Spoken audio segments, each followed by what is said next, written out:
ഒരു രക്ഷയില്ല. ലാലേട്ടൻ എന്ന് പറയുന്ന മാസ് ലെജൻഡ് ആയിട്ടുള്ള ആക്ടറാണ്. കിടിലായിട്ട് ചെയ്തിട്ടുണ്ട്. ഏറ്റവും എടുത്തു പറയേണ്ടത് നമ്മുടെ സാധാരണക്കാരായിട്ടുള്ള ഇടയിൽ നടക്കുന്ന കഥയാണ്. പക്ഷേ ഇത്രയും പവർഫുള്ളായിട്ട് ഈ തരുൺ മൂർത്തി എന്ന് പറയുന്ന ഈ ഡയറക്ടറിന് ഇത്രയും ബ്രില്യൻ്റ് ആയിട്ട് സിനിമ വിജയിപ്പിക്കാൻ കഴിവുണ്ടെന്നുണ്ടെങ്കിൽ അദ്ദേഹത്തിൻ്റെ കഴിഞ്ഞ സിനിമകൾ നമ്മൾ കാണണം. ഓപ്പറേഷൻ ജാവ, അതുപോലെ തന്നെ സൗദി വെള്ളയ്ക്ക പോലുള്ള സിനിമ വെറൈറ്റി ജോണറിൽ പോകുന്ന കഥയാണ്. കിടിലായിട്ട് ഇത്രയും നല്ല ബ്യൂട്ടിഫുള്ളായിട്ട് മേക്ക് ചെയ്തു.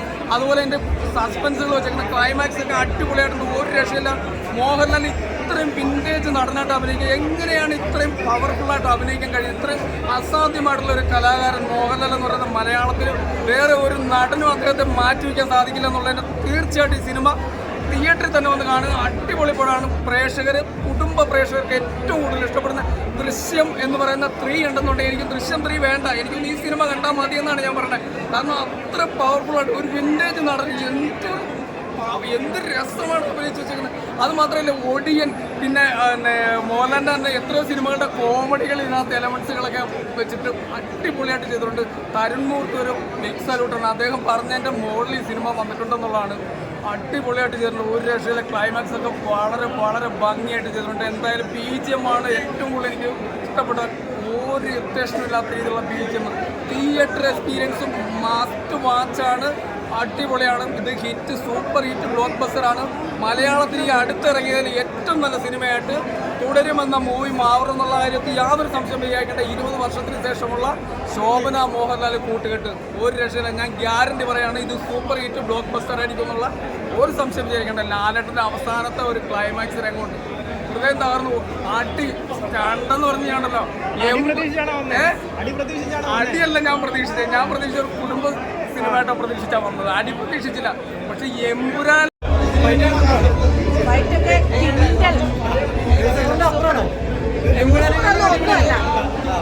നിങ്ങൾ മോഹൻലാലിനെ തിരിച്ചു വേണം എന്ന് പറഞ്ഞില്ലേ?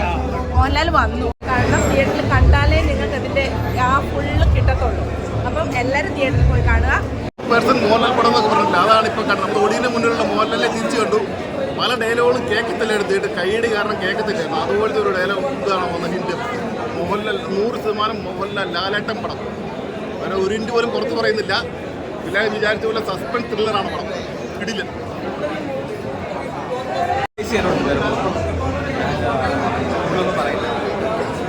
എക്സൈറ്റ്മെന്റ് തോന്നിയാണ്. കാരണം വലിയ പ്രൊമോഷൻ ഒന്നും ചെയ്തില്ല. ദൃശ്യം പോലെയൊക്കെ സാധാ പോലെ പടം പോലെ വന്നു, പടം തൂക്കി. സ്പടികത്തില് ചാടുന്ന പോലത്തെ അത് ഭയങ്കരമായിട്ട് തിയേറ്റർ എക്സ്പീരിയൻസ് ആയിരുന്നു. കുറേ സാധനം ലാലേട്ടൻ ട്രോൾ പോലെ അതെ വെട്ടിയിട്ട് വാഴത്തുണ്ട്. ലാലേട്ടൻ തന്നെ ലാലേട്ടൻ ട്രോളാൻ അങ്ങനെ പ്രശ്നമില്ലാത്ത ഒരാളല്ലേ? ഫാമിലി സ്റ്റോറി പറയുന്നു എന്ന് വിചാരിച്ചാണ് ശരിക്കും പറഞ്ഞാൽ സിനിമ കാണാൻ വന്നത്.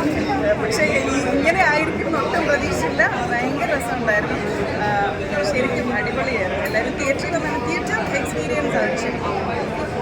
കൂടുതൽ സസ്പെൻസ് ഒക്കെ ഉള്ളതുകൊണ്ട് കൂടുതൽ അതിനെക്കുറിച്ച് പറയാൻ പറ്റില്ല. എല്ലാവരും നല്ല കാസ്റ്റിംഗ്. പിന്നെ ഇവിടെ ആഡ് മേക്കർ പ്രകാശ് പുള്ളി ഇതിലുണ്ടായിരുന്നു. സൂപ്പർ. എല്ലാ ആക്ടേഴ്സ് എല്ലാം നല്ലായിരുന്നു. ലാലേട്ടൻ പിന്നെ ആസ് യൂഷ്വൽ അടിപൊളി. Is back. ഇതിൽ നമ്മൾ എമ്പുരാനിൽ കണ്ട മിസ് ചെയ്യുന്ന കുറച്ച് ലാലേട്ടനെ ഇതിൽ കാണാൻ പറ്റും. സോ തരുൺ മൂർത്തി സാറിനും എല്ലാവിധ കൺഗ്രാറ്റ്സ്. നന്നായിട്ട് വർക്കായി. റിയലി